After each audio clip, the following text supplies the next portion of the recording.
Good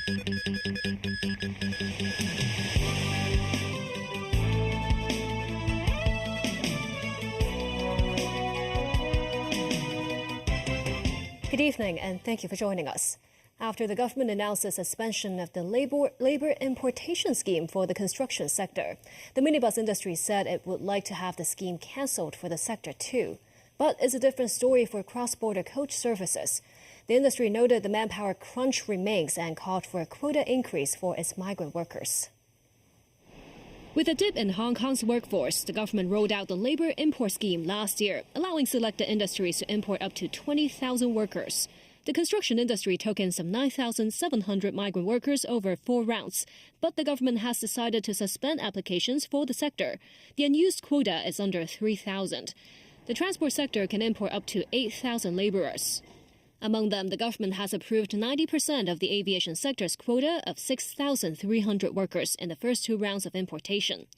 For the non-local minibus and coach drivers, the quota of 1,700 workers has been used up.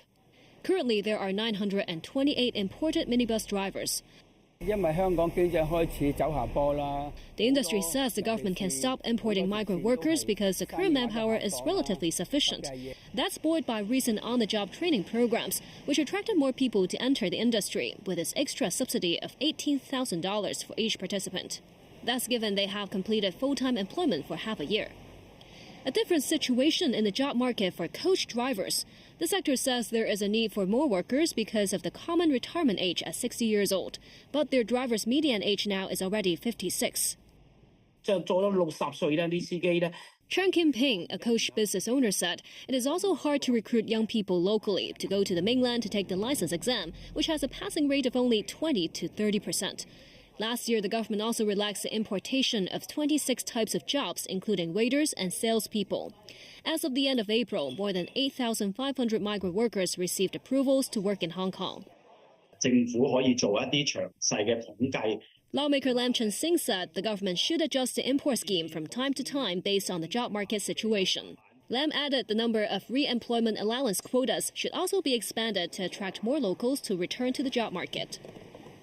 The Consumer Council has received at least 358 complaints against Cheung Physical. They were lodged within 2 days of Physical's abrupt temporary closure after 38 years of operation. The complaints involve prepaid packages worth over $12 million, with one case having paid $650,000 to the gym chain.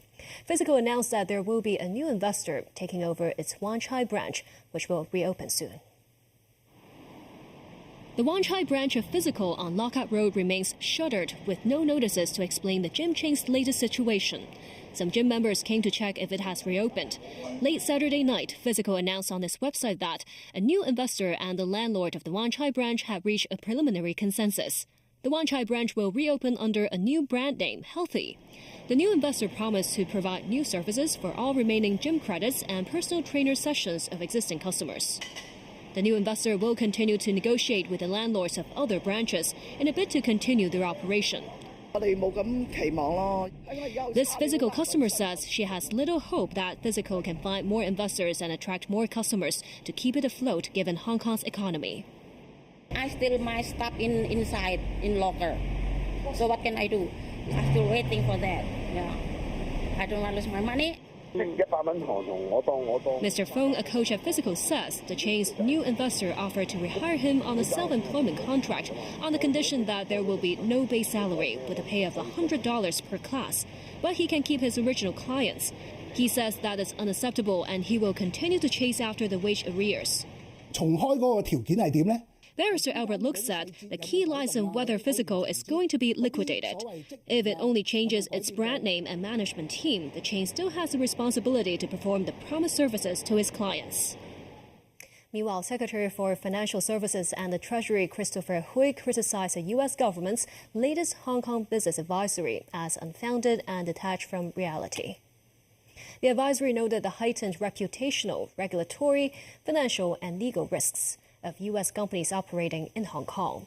It mentioned that Article 23 of the Basic Law, which was legislated in March this year, could impair their routine business activities in Hong Kong.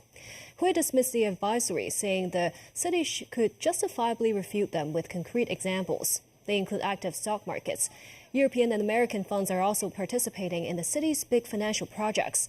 Hui added that chambers of commerce and the financial sector remain confident in Hong Kong's prospects, shown in the inflow of about $400 billion last year. That marked a threefold increase year on year.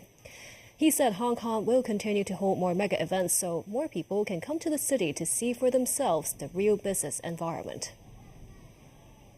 Secretary for Housing Winnie Ho says the authorities want to take care of the well-being of public housing residents, starting with small things. This after the government's recent introduction of a well-being design guide for public housing development. Mimosanga reports. The Wellbeing Design Guide involves 8 concepts, including health and vitality and intergenerational and inclusive living. The Housing Bureau said the concepts will focus on small-scale renovation projects at public housing estates. For instance, social chairs and hooks on handrails for residents to hang their groceries when they check their mailboxes. While the design guide aims to enhance the living environment of public housing residents, some say the guidelines are abstract, and they hope the government will implement more practical measures, such as a larger living space. Speaking on the TVB program, Secretary for Housing Winnie Ho says more details matter. Layer by layer, we have created 170 design tips so that when the designer do the design for our public housing, they will follow the tips to improve small things, can be small things. It helps the tenants. It makes them feel good in a detailed manner and being taken care of in the details. The current waiting time for public rental housing is 5.5 years. Ho said the government needs to strike a balance between land in hand and the construction of flats. Larger flats, that means we will take up more land. Looking ahead in the 10 years, the land supply have met the demand within the 10 years. So looking ahead in the later part of the 10 years, maybe up to the 8th or the 9th year, we have the space to increase the unit, say, by 10%. So in the planning terms, the planning has allowed 10% increase of the living units. News 9, TVB News.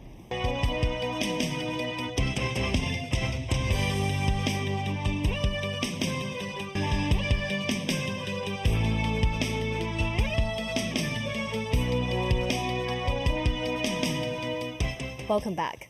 Friction back to friendship. That is how Ireland and the UK are describing relations as Keir Starmer visited Dublin. The Labour Prime Minister is trying to ease tensions with EU neighbours following Brexit under the Conservative government 8 years ago. Starmer has been to several European capitals in recent weeks.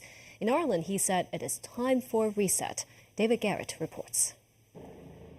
Both elected this year, Irish Prime Minister Simon Harris welcomes his UK counterpart Keir Starmer, the first UK PM in Ireland for 5 years. This is the second time they've met since Starmer's election victory just 2 months ago. The relationship between the countries, separated by just 150 miles, has been strained since the UK left the European Union. Both leaders wanted to show a softening of tensions in a genteel, relaxed atmosphere. They met young Freddie Munnelly, who survived a rare illness. The 9-year-old received life-saving treatment across the Irish Sea in London. The child presented the leaders with football scarves before they went to watch an Ireland versus England international match. Harris and Starmer exchanged shirts too, in an obvious photo opportunity that reflected the mood. England beat Ireland 2-0, but Starmer's goal is to reconfigure relations with EU neighbours, including Ireland. The two nations' trade amounts to $100 billion a year. Downing Street wants a new cooperation of friendship. Today is very much about cementing the reset of relations between our two countries that we've talked about in the last 8 or so weeks since I was able to form a government in the United Kingdom. And today we've just had a really good session where we've been able to agree the themes, some of the structures and the way that we'll take that forward. Cooperation is crucial, with the two countries being custodians of the Good Friday Agreement, which has brought stability to Northern Ireland. As the leaders walked through the grounds of an estate that once belonged to the Guinness family, they agreed to meet annually. The Conservatives instigated Brexit in 2016. Labour's Starmer wants to go down a new path. So reset there, reset with Europe. Obviously, we have left the EU, but I do think we can have a closer relationship, and we're very clear that we're ambitious in that. For an ambitious reset of the UK-Ireland relationship. And we've had a very productive meeting with our teams, and we've agreed on the importance of our responsibilities as co-guarantors of the Good Friday Agreement and a shared ambition for a greater opportunity around prosperity and reconciliation. Reconciliation of the relationship and a reset. The real result Starmer wanted. David Garrett, TVB News. Today marks the start of the new horse racing season. An opening ceremony and the Chief Executive's Cup was held at Chatton Racecourse.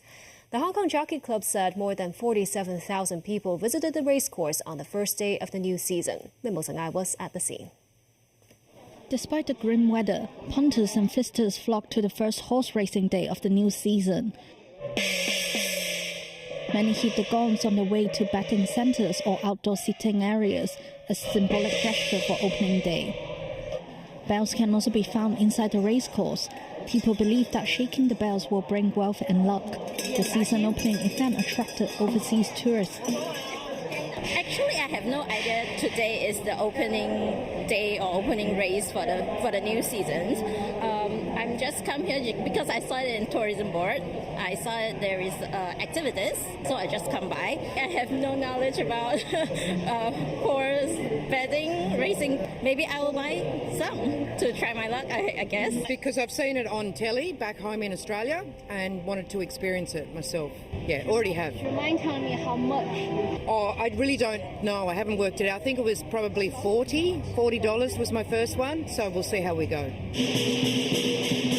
The ceremony for the season opener started just before noon. Chief Executive John Lee and Secretary for Home and Youth Affairs Alice Mak were among the guests. Jockeys also appeared at the ceremony, including homegrown female rider Brittany Wong. A highlight of the day was the Chief Executive's Cup, the 1,200-metre sprint race.